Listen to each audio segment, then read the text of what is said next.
Georgia isn't going anywhere, and you're going to hear a lot of Georgia fans chatter after Alabama's loss. That was former Bama linebacker and ESPN college football analyst Roman Harper. Yep, you got that right. I think, these two programs are not going to be able to escape one another, whether it's on the playing field or in the digital space. We all know that well now, I think. But there was a lot of chirping from Alabama world after the win over Georgia in Atlanta, which, that's what happens. Those are big games and so forth. But, well, I tell you right now, you'd have thought Alabama won the national championship after they beat Georgia. I've got the photos where you see their reaction. It was a great win. It was very similar to the way that Michigan reacted to beating Alabama. A lot of, I don't know what Jermaine Burton was doing or thinking when he was chirping to the Georgia fans instead of celebrating with his teammates, but there was a lot of that on social media, which is understandable for social media. But I think Roman Harper's right about this. I mean, Alabama for sure. Georgia has always seen Alabama as what it is, which is excellent. The cream of the crop. The problem for Alabama has been they don't view Georgia that way, or haven't. And they've come to a very different reality in the last few years.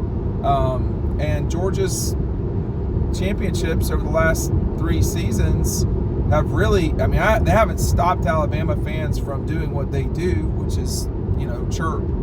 But it's been harder to chirp. That game on Monday night, I think it was Monday night. Every time we have a holiday, I get kind of confused with the days. But that game Monday night was not well played by either team. And, Michigan won the game, but that was not a well-played game. And, there's been a few games Alabama's had lately where they've not played well. They seem to play well against Georgia, which they need to, and then they need to, get credit for that. But I don't think that, the Georgia folks, if people online are going to talk a lot when Georgia loses, when Alabama loses, people are going to talk a lot. If Alabama's got a lot to say after they beat Georgia, when Alabama loses and doesn't win the national championship after talking about how it was fun for Georgia to have their mini dynasty and all these, condescending terms, you can't expect the Georgia fans not to react the same way. What Roman didn't say, which I'm sure he didn't purposely leave it out, is I'm not so sure Alabama's going anywhere either. Everybody wants Nick Saban to retire. That's playing Nick Saban. Don't you want to play the best? Don't you want to, beat the best? Don't you want to? Alabama's not the best right now, but don't you want to, continue those massive matchups? Those games are a lot of fun. And I've been to a lot of them, 02, 03, 07, 08, 12, 15. The only one that really wasn't great was 15. And that really didn't have much to do with the teams. That had a lot to do with the rain. And the two programs were going in complete opposite directions. Anytime Georgia and Alabama play, whether you go back to the 60s or 70s, or I guess even before that, but, it's always a huge game. No, it's not a rivalry, and I understand that. Whether people understand that or not, I don't know. But, you can't have 6 rivalries. If you have 6, then you don't really have one. Alabama has a rival. It is Auburn. Georgia has a rival. It is Florida. Alabama has another rival. It is LSU. Georgia has another one. It's Georgia. Georgia Tech. And Georgia also has Auburn, which is certainly a rivalry. And I think if you're Mississippi, if you're Bama, you've got Tennessee. But every game they play can't be a rivalry. Mississippi State. Arkansas, Auburn, Arkansas, Alabama is not a rivalry. Texas A&M, Alabama is not a rivalry. Georgia, Kentucky is not. Georgia, Vandy, Georgia, Bama, Georgia, Carolina, Georgia, Clemson. They're all not rivalries. No matter how much we want to, not me.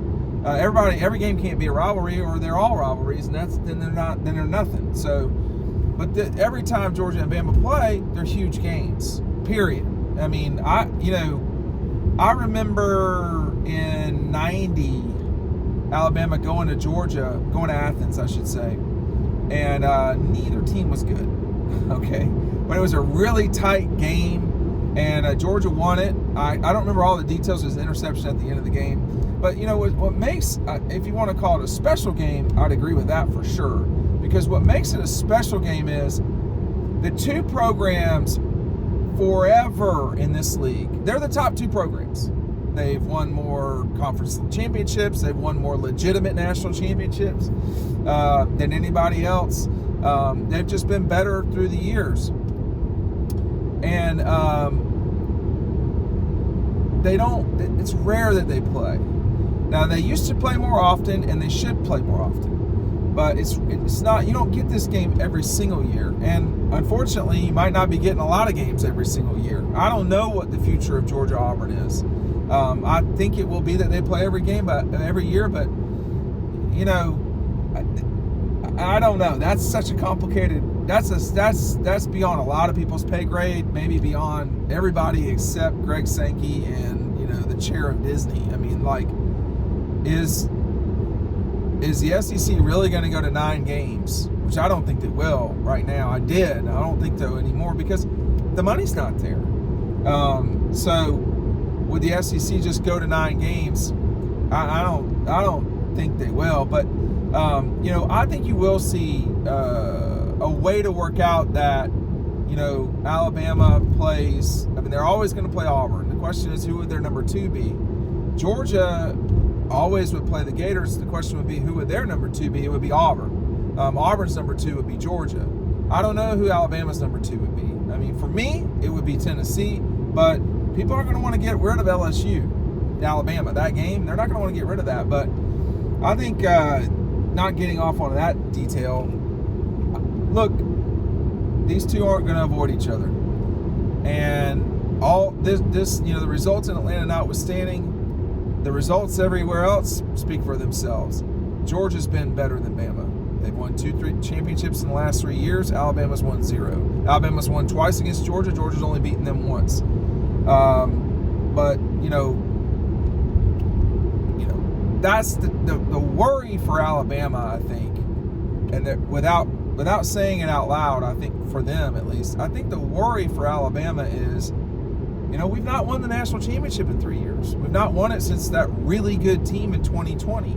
You know, we've not won a national championship with a full stadium since the, you know, I don't know if it's a miracle play, since the play against Georgia in 2017. So, you know, it's not been a great, jolly good time all the time at Alabama lately. And, you know, those moments in time, you know, what Georgia just experienced, what Clemson did for 3 years, two years out of 3, what Florida did 2 years out of 3, just like Clemson. Those times can go away, and you know, they've not fully gone away for Alabama, but everybody over there can feel it. It's not like it used to be, and it's not. And I think they're, you know, the fans of Alabama, who I'm sure will get on here and, you know, hopefully dial up the internet and get that going, they feel it too. And there's a fair amount of touchiness about it that I've encountered online and just around the league, etc. They can feel that it's not like it used to be. We at Dawg Post have always felt like Alabama will win a national championship under Nick again. This was a great year to do it. I don't know if it's going to be as the opportunity might not be there as easily as it was this year, and easy is a relative term. It's going to be harder for a lot of people. You know, when Nick, and then it's not taken away from them. When they won the national championship multiple times, Alabama, in the turn of the decade, you know, they were playing 1 game. Now you're going to play 3 games minimum to win the national championship. That shouldn't be that big of a deal for Alabama. Maybe not for Georgia. It'd be a big deal if you're not good, though. Like, not good at the elite level. Like, is Ole Miss really going to be able to win 3 or 4 games? You know, the other thing about this, too, to make it to where you're only winning 3, you got to win the SEC championship. That's not going to be easy for anybody in this league. So, whether you're talking about, there's going to be so much talk about the Rebels and coming into this year. But, I mean, my take, and I don't know if they play Bama, but they do play Georgia. My take on Ole Miss is this. This was their best season, I think, in school history. I'm not totally sure that that's accurate, but they were 11-2. Their only losses were to 2 top 5 teams. One of the games was, well, they really weren't either of them competitive. One was a lot less competitive than the other. But I'll believe Ole Miss winning the national championship when I see it. But you do have a lot of competition in this league. You're coming in with 2 teams who played in the playoff this year. You're coming in with a team that 2 of the last 3 years has won the national championship. There's a lot of firepower in this league. Nevertheless, Ole Miss, the way that Missouri closed, LSU is always dangerous. What is it going to be like with Oklahoma? I mean, Oklahoma is going to come in. They're going to be like the 6th best team or 7th. So, it's going to be challenging for everybody. But in terms of what Roman said, no, they're not going anywhere. And I really don't think Alabama's going anywhere either. I just don't know that the highs are going to be as high. Nick did an unbelievable job this season. That should really not be undervalued. But that you have to do that good of a coaching job at Alabama, I think that's also a sign, too, of things aren't what they used to be, man. They're just not. And this league, the challenge now is that for really everybody is, for a long time we had, hey, Alabama's the dominant force in college football. That's what it is. The league's not like that now. You have 2 dominant forces in Georgia and Alabama that have won, 4 national championships since 2017 and played one another in 2 of those games.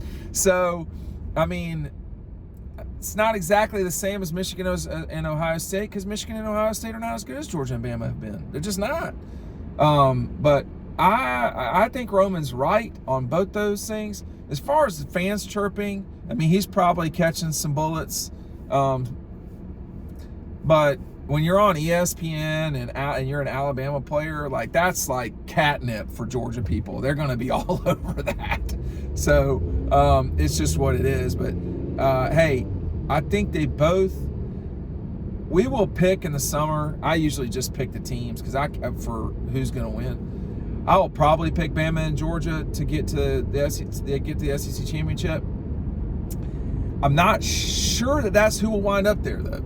I'm not sure that's who will wind up there. We don't really ever totally know what's going to happen in these seasons. What is it going to be like for Texas to slog through an 8-game league schedule? That's going to be challenging and different for UT. It is.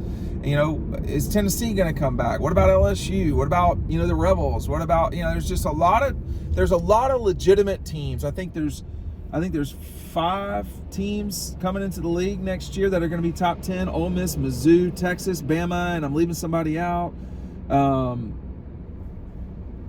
don't know. Maybe it's 4. But LSU, it might be LSU actually. But Georgia, Bama, Texas, Ole Miss, and Missouri are all going to end in the top 10. I don't think LSU will, but they'll be 11 or 12, and that's a lot of teams. That's a lot of competition. That's a lot of teams Georgia can lose to too.